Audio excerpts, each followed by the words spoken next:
Before we get started with today's interview, just a quick reminder, click the thumbs up, make sure you subscribe and ding the bell so that you don't miss any of the great interviews that we have coming up.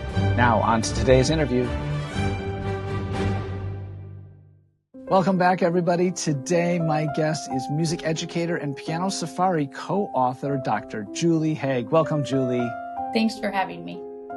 Her piece on the new National Federation of Music Clubs Festivals list is Starlight Serenade. You can find it at pianosafari.com. I loved sight reading this piece. It is so sentimental and very dear, and it's wistful, and it has this sense of longing to it, and it has this great emotional content to it. Talk to us a little bit about composing Starlight Serenade. So in Piano Safari Level 3, we needed a piece that used Alberti bass, and I also wanted it to use some pedal. And so that's what started Starlight Serenade. And the thing that really makes it sound wistful, I like that word that you used, is the minor 4 chord. So instead of, we have, and I have a student right now, and she loves to compose, and she's composed her whole piano journey. And one day she came in and she was just playing around with the 1 to minor 4 and just loving it so much. And so that also inspired my use of the minor 4 chord. That is very cool. I love how you are open to taking inspiration from students. That is just a really cool thing. I think sometimes that the best student-teacher relationships are ones in which both the student and the teacher get to teach certain things and get to inspire each other. That's a cool sign that things are really, really good in a relationship between a student and a teacher. Mm-hmm. So talk to us a little bit about playing Alberti bass, because while on the face of it, this seems simple enough, to do it well can be really difficult. What are the things that you talk to your students about? Yeah, we talk about rotation and how even in a slow piece like this, where you could get away with just playing it with your fingers,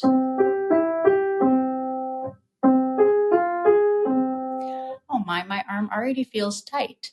So we want students to play with some rotation. It makes it sound more musical and it feels a lot more comfortable in your arm.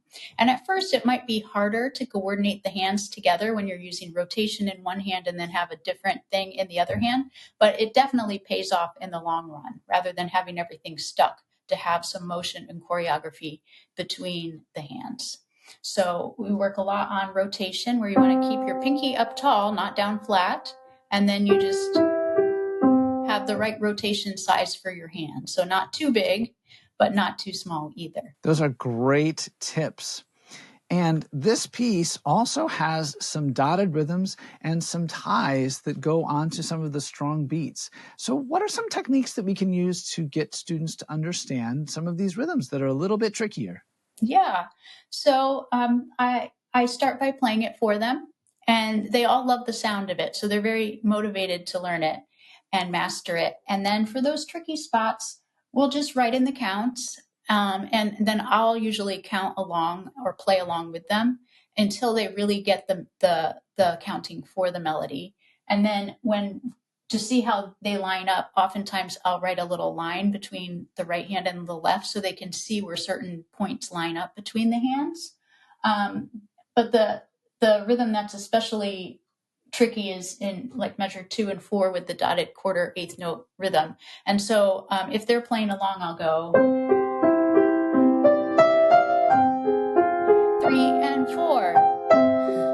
So all I have to do is count 3 and 4. You don't have to count every single subdivision.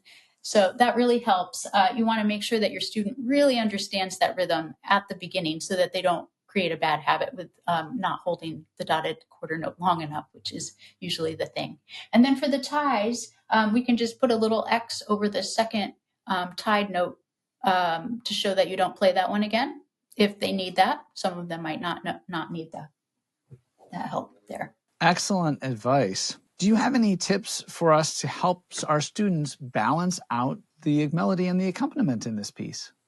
Yeah, just thinking of the gentle character of the piece and keeping your left hand nice and gentle, and then really singing out much more than you think in the right hand, in the right ways. So the whole melody is going to be singing, but of the phrases go up and down. So you really want to show students how the beginning and ends of the phrases need to be more gentle. And also that the marking is mezzo piano. But mezzo piano, I tell students, is sort of like a code for right hand equals mezzo forte to forte plus left hand equals piano. So you get mezzo forte plus piano equals mezzo piano. But of course, they're not going to take the time to write in all those little dynamics. So just put mezzo piano, and then you should know that the overall feel should be mezzo piano, but that's not really literal for each hand. So sometimes students really do take things literally. So just, showing them, no, the right hand needs to be more like mezzo forte, even though it says mezzo piano, can be helpful. That is great advice. This piece has a couple of scales in it, and this is a level where we're maybe experiencing scales in repertoire for the first time. Mm-hmm. What strategies can you give us for talking to students about that scale playing where we're having to cross some fingers over? Yep. So in measure 17, we have a scale, so we have to figure out what note it starts on. It starts on E. There's a lot of ledger lines. And then what note it ends on. It goes all the way down to E. And it doesn't have any black keys. So if they've played scales in advance, which hopefully they have, it shouldn't be too difficult. And then you go up to the D, B,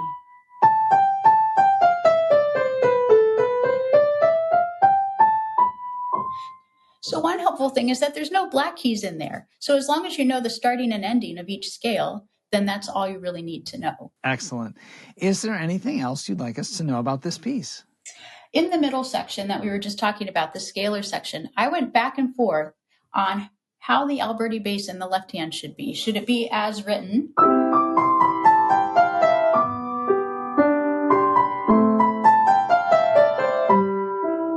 Or should it be double time?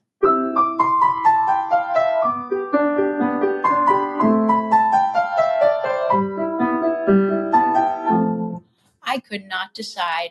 So I went for the more simple version, but if you as a student decide that you really like to hear it the double time way, I'm perfectly fine with you doing that in your performance of it.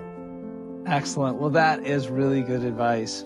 My guest today has been music educator and Piano Safari co-author Dr. Julie Hague. Her piece on the new National Federation of Music Clubs list is Starlight Serenade. You can find it at pianosafari.com. Thank you so much for being here today, Julie.